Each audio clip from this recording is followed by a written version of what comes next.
হৃদয়, চলো না একটু বাইরে কোথাও থেকে ঘুরে আসি।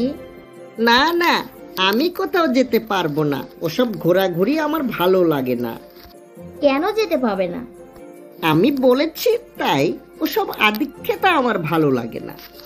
ঠিক আছে, যেতে হবে না তোমাকে, আমি চললাম বাবার বাড়ি, কারণ এমন একঘেয়েমি জীবন আমার ভালো লাগছে না।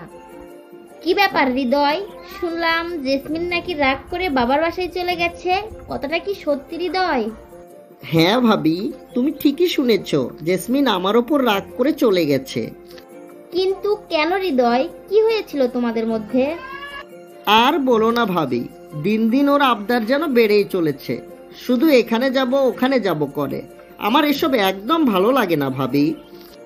ভালো লাগাতে হবে হৃদয়, তুমি সারাদিন বাইরে থাকো, অনেক লোকজনের সাথে কথা বলো, মেলামেশা করো।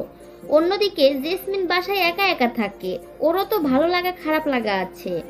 আবার হয়তো তুমি বাসায় এসে টিভি অথবা ফোন নিয়ে ব্যস্ত হয়ে পড়ো, জেসমিনকে একটুও সময় দাও না, বরং বিরক্ত হয়ে যাও ওর উপরে, তাই না? হ্যাঁ ভাবি, তুমি ঠিকই বলেছ, আমি তো এসব কিছুই করি জেসমিনের সাথে। আমি তাহলে এখন কি করব ভাবি, আমাকে একটা উপায় বলে দাও। শোনো, প্রথমে তুমি জেসমিনদের বাসায় যাও, ওকে বুঝিয়ে তোমার বাসায় নিয়ে এসো, পর্যাপ্ত সময় দাও ওকে। মনে রেখো, বৃদ্ধকালে তোমার একমাত্র সাথী হবে তোমার স্ত্রী, তাই এখন মোবাইল ফোন আর বন্ধুদেরকে বেশি সময় না দিয়ে নিজের স্ত্রীকে সময় দাও, দেখবে সে খুশি হবে, আর তোমাদের জীবন অনেক সুন্দরভাবে কেটে যাবে। একটা কথা মনে রেখো, এখন যে সময় চলে যাচ্ছে তার গুরুত্ব তোমাকে এখনই দিতে হবে। আশা করি আমার কথাগুলো তুমি বুঝতে পেরেছো হৃদয়।